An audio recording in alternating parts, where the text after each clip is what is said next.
नमस्कार, मैं आलोक कुमार एक बार फिर से आप लोगों के सामने। आज हम बात कर रहे हैं भारतीय स्वतंत्रता संग्राम की एक ऐसे जन क्रांति के बारे में जिसे शायद इतिहास में वो जगह नहीं मिली जो उसे मिलनी चाहिए थी। हाँ, मैं बात कर रहा हूँ आदिवासियों की सबसे पहले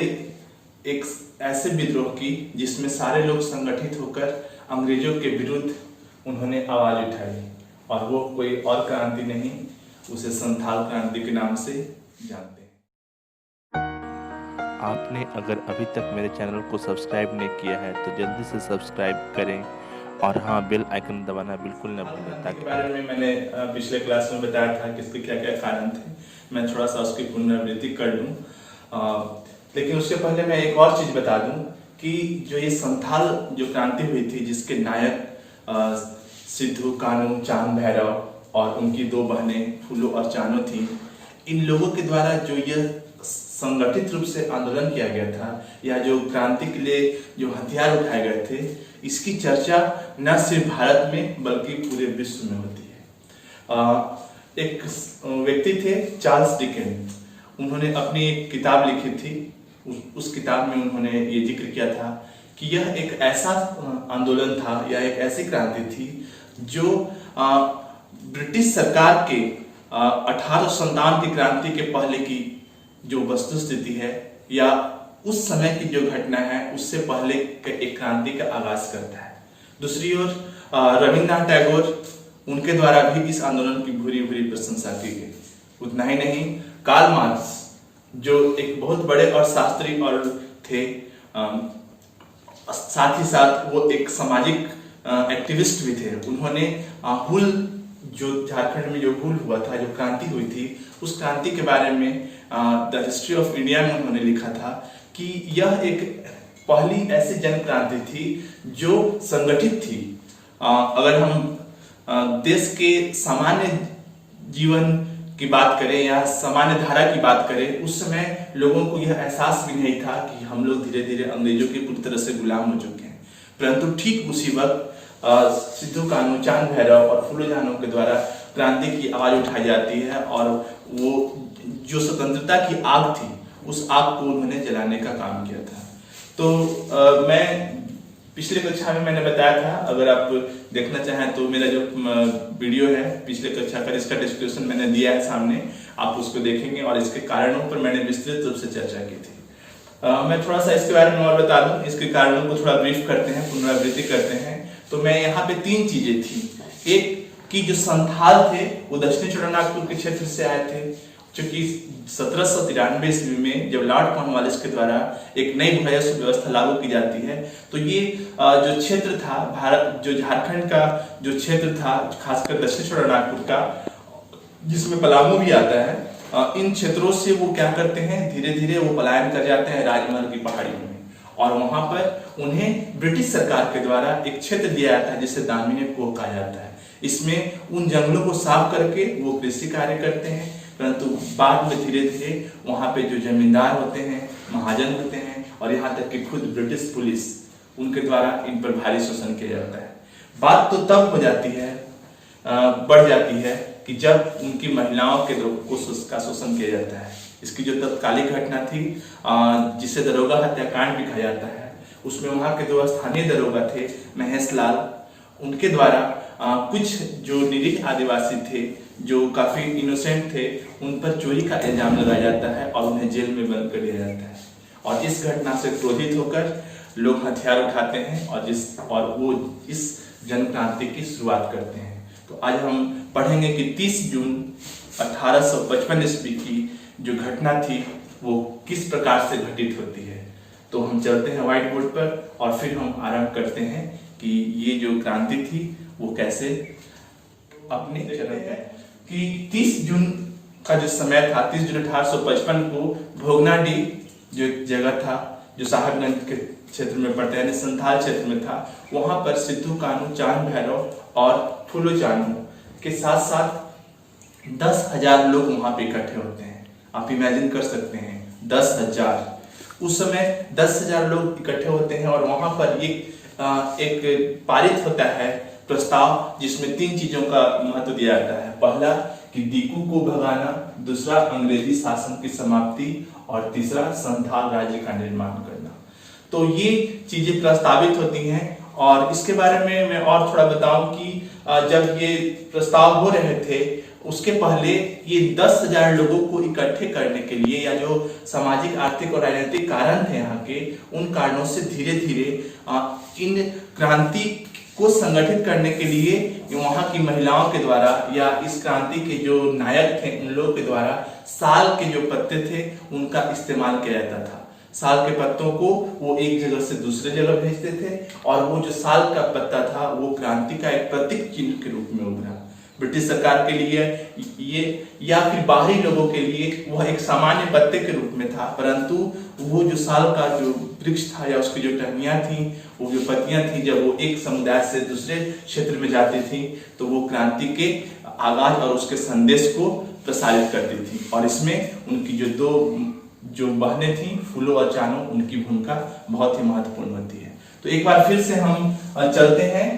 30 जून 1855 को कि वहाँ पे होता क्या है। तो जैसे मैंने बताया कि वहाँ पे दीकू को भगाना, दीकू मीन्स जो वहाँ के पुलिस, वहाँ की जो प्रशासन थी, वहाँ के जो महाजन थे, जमींदार थे, वहाँ के ब्रिटिश गवर्नमेंट के जो लोग थे, उन लोगों को, बाहरी लोगों को दीकू कह के संबोधित किया गया और उन्हें भगाने के लिए एक प्रस्ताव तैयार हुआ जिसे हम दीकू कहते थे। तो उन्हें भगाने का था। दूसरा, अंग्रेजी जो ब्रिटिश राज था, क्योंकि वो ब्रिटिश राज क्या कर रहे थे, जब 1793 ईस्वी में जब लॉर्ड कॉर्नवालिस के द्वारा इसकी घोषणा की गई अस्थायी बंदोबस्त की, तो जो दामिनी को का क्षेत्र था उसमें उन्हें कृषि कार्य करने के लिए जमीन, उसमें ये कहा गया था कि आप उस जमीन के 10वें भाग को आप कृषि कार्य के लिए उसका इस्तेमाल कीजिए और उसमें आप एक निश्चित राशि टैक्स के रूप में देंगे। परंतु जमींदारों के द्वारा क्या किया गया, उस जो राशि, जो टैक्स की जो राशि निर्धारित की गई थी उसको उन्होंने काफी बढ़ा दिया। अगर हम किसी कक्षा में पढ़ेंगे अस्थायी बंदोबस्त व्यवस्था के बारे में, मैं उसमें बताऊंगा कि जो अस्थायी बंदोबस्त व्यवस्था थी उसमें कुल आमदनी का 6ठा भाग देना था टैक्स के रूप में। परंतु जमींदार जो थे वो क्या कर रहे थे, वो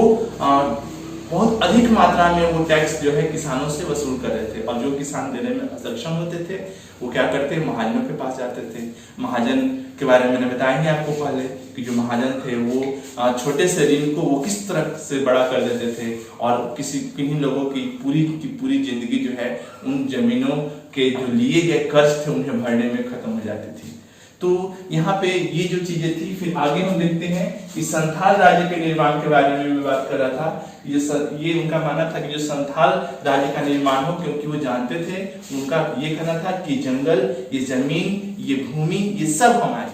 था। लेकिन ये अंग्रेजों के द्वारा जो है उनकी भूमि पर उन्हीं से टैक्स लिया जा रहा था। ये काफी दुर्भाग्यपूर्ण था और उन्हें इन सब चीजों से बिल्कुल मुक्ति चाहिए थी और इस कारण से इस चीज को उन्होंने प्रस्तावित किया। अब हम चलते हैं इसकी अगली घटना के बाद कि जब ये चीजें होती हैं तो उसके बाद जो सिद्धू कानून जो है वो किस प्रकार से अपने इस आंदोलन को या इस क्रांति को क्रमबद्ध तरीके से आगे बढ़ाते हैं। तो यहाँ पे एक चीज और थी कि जब 30 जून को यह मीटिंग बुलाई गई तो उस मीटिंग में इन सभी घोषणाओं के साथ साथ एक शांति प्रस्ताव भी तैयार किया गया। हैरान होंगे आप कि अशिक्षित होने के बावजूद भी कैसे उन लोगों को तरीके पते थे कि हमें युद्ध कैसे करना है या फिर हमें नैतिकता कितनी रखनी है। तो वो क्या करते हैं कि उन्होंने वहां पर शांति प्रस्ताव के लिए कृति बूता मांझी को वो एक दूत के रूप में उनका इस्तेमाल करते हैं और वो भागलपुर के जो कमिश्नर थे उनके पास उन्हें भेजते हैं शांति प्रस्ताव के लिए कि अब आप जो है हमारी मांगों को मान लीजिए। हम लोगों ने ये घोषणा की है कि दीकू को भगाना है, ब्रिटिश राज्य से हम लोगों को मुक्ति चाहिए और हमें संथाल राज्य का निर्माण करना है। तो इस चीज के लिए जब वो प्रस्ताव लेकर जाते हैं तो ब्रिटिश सरकार उनके इस प्रस्ताव को बिल्कुल नजरअंदाज कर देती है और एक सिरे से उन्हें खारिज कर देती है। अब उनके पास दूसरा विकल्प नहीं था क्रांति के अलावा, और हम इसी क्रांति को हुल के नाम से भी जानते हैं। तो हुल की जो घटनाएं थी, फिर 7 जुलाई 1855 ईस्वी को वो क्या करते हैं, उसके पहले जो दरोगा थे महेश लाल और केनराम महाजन जो महाजन थे और प्रताप नारायण, वो बताया था मैंने आपको कि वो चोरी के इल्जाम में जो हाड़मा मांझी थे और उनके जो पिता थे और जो गांव के मांझी जो प्रधान थे उन सभी को जेल में लेकर जाते हैं, भागलपुर की जेल में लेकर जाने होते हैं। तो उस बीच में इस सिद्धू कानू के द्वारा वहां पहुंचा जाता है और उनके हथकड़ियों को खोल दिया जाता है और उन्हें आजाद किया जाता है। बात 1855 ईस्वी को वहां पर उनके इस विद्रोह के लिए जनरल लायड के द्वारा सेना की एक टुकड़ी भेजी जाती है और इस सेना की टुकड़ी के साथ साथ वो महेश लाल केनराम मान जो थे और ये प्रताप नारायण वो भी वहां पे सेना की टुकड़ी के साथ नेतृत्व करते हैं। और आपको जानकर आश्चर्य होगा कि जब ये युद्ध होता है तो सिद्धू और कानू की घातक तीरों से ये दोनों जो दरोगा थे उनकी निर्मम हत्या होती है और इस प्रकार से वो क्रांति का बिगुल आरंभ हो जाती है। आगे जो घटना थी 13 जुलाई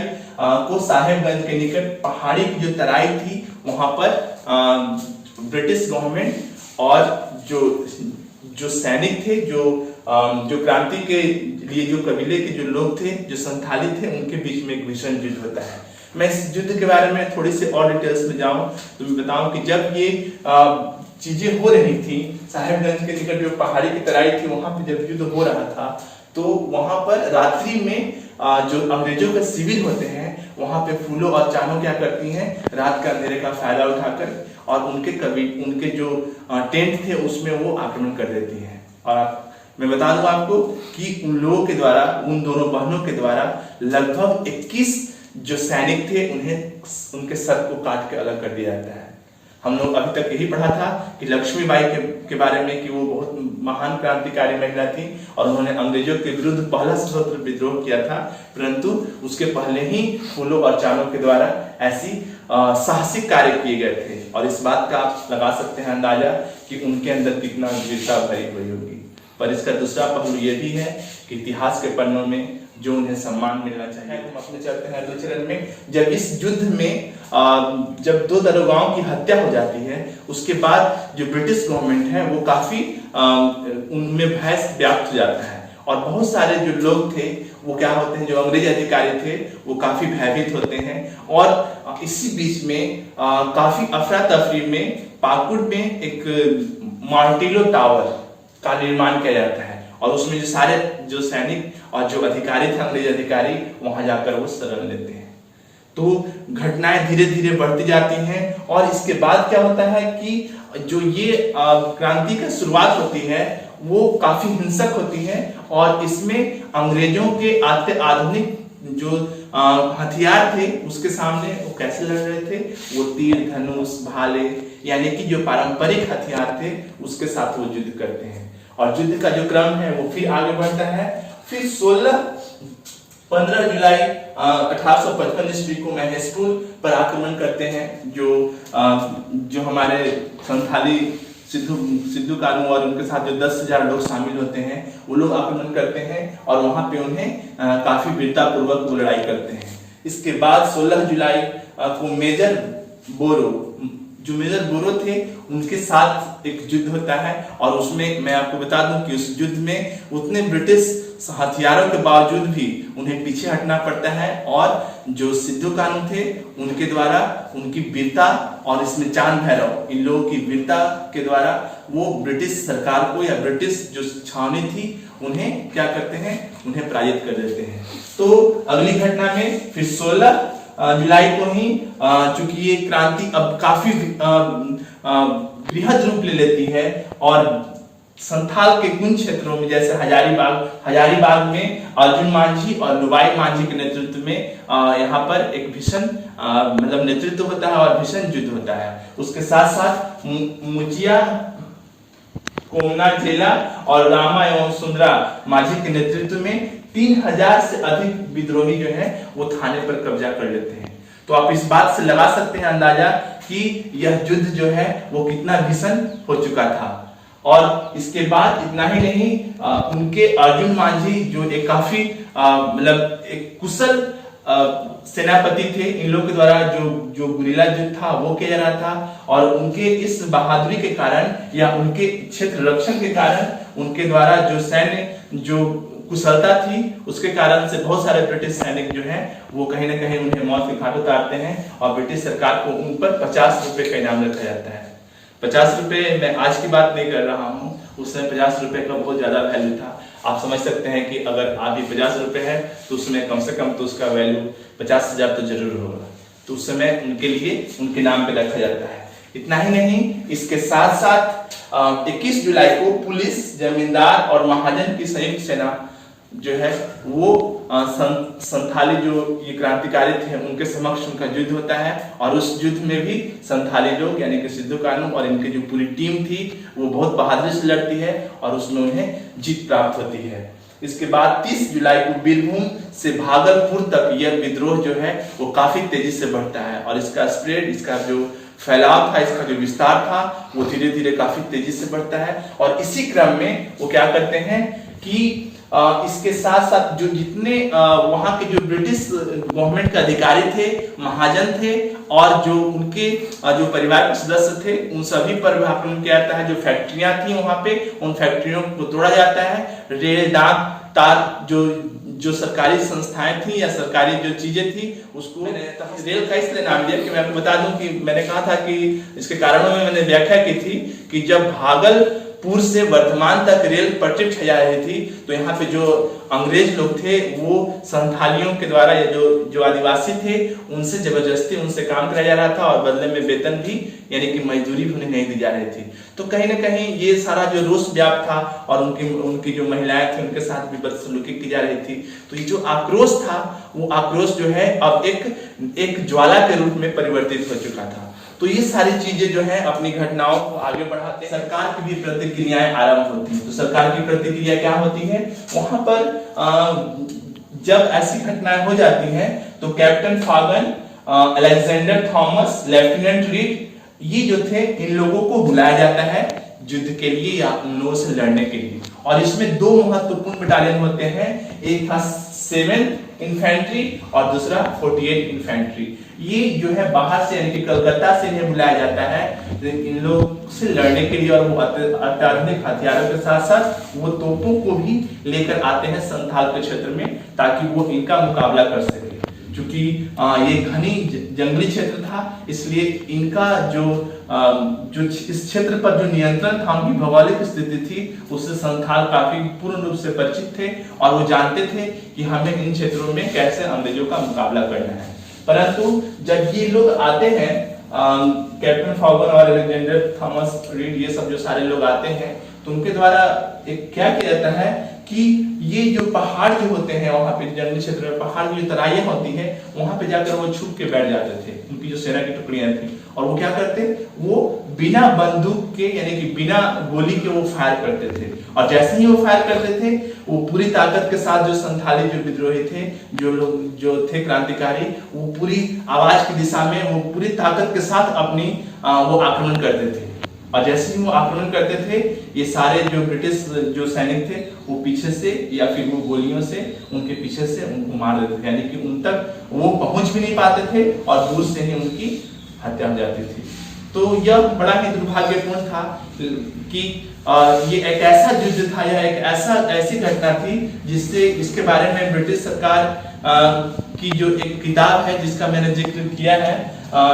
annuls of the rural Bengal, एक विलियम हंटर्स थे जिन्होंने इस लिखा था कि जब ये युद्ध हो रहा था, जैसी घटनाएं हो रही थी तो उससे कोई भी ब्रिटिश जो सैनिक थे, हालांकि ब्रिटिश सैनिक भी उसमें भारतीय ही थे मैक्सिमम, तो वो लोग इससे कोई खुश नहीं थे क्योंकि उन्हें ऐसा लग रहा था कि ये जो निरीह आदिवासी हैं वो अपने जान की बाजी लगा रहे हैं, वो खुद ही मरना के लिए शहीद होने के लिए तैयार है। हम एक चीज और बता दूं इस सब चीजों के बीच में कि जब ये चीजें हो रही थी, जो घोषणाएं हुई थी, उसमें एक चीज और था कि एक घोषणा और की गई थी, एक प्लानिंग बनाया गया था कि अपने क्रांति को दिखाने के लिए, उसको बताने के लिए वो ड्रम का इस्तेमाल करते थे, डुगडुगी का। और वो उनका ये कहा था कि जब तक एक भी व्यक्ति यानी कि एक भी क्रांतिकारी जीवित रहेगा वो डुगडुगी बजा करके अपने विद्रोह का ऐलान करेगा और वो अंग्रेजों के खिलाफ आखिरी सांस तक लड़ेगा। तो आप इस बात से लगा सकते हैं अंदाजा कि उनके अंदर कितनी देशभक्ति और देश प्रेम की भावना थी। उन्हें शहीद होना मंजूर था परंतु अंग्रेजों की गुलामी करना उन्हें बिल्कुल मंजूर नहीं था। तो अंग्रेजों का दमन चक्र आरंभ होता है और जो 7 इन्फेंट्री थी और 48 इन्फेंट्री थी उनके सामने इन्हें धीरे धीरे नतमस्तक होना पड़ता है। और इसके बाद इस युद्ध में तोपों का प्रयोग किया जाता है। और इतना ही नहीं, इस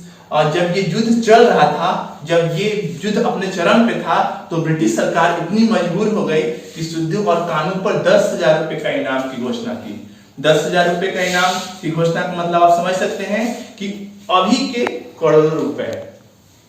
आप लगा सकते हैं अंदाजा कि वो कितना घातक सिद्ध हो रहे थे ब्रिटिश गवर्नमेंट के लिए। तो इस प्रकार से जो है इन लोगों के द्वारा, या सिद्धू कानू और चांद भैरव जो थे, उनके द्वारा संथाल के पूरे क्षेत्र में, ना सिर्फ संथाल बल्कि मुंगेर, भागलपुर और इधर उड़ीसा का कुछ क्षेत्र था, पश्चिम बंगाल का कुछ क्षेत्र था, इसमें यह आंदोलन जो है, या जो क्रांति, जो सशस्त्र क्रांति थी, वो काफी तेजी से विस्तृत होने लगती है और अंग्रेज कहीं ना कहीं लगता है कि वो बैकफुट पे जाते हैं। परंतु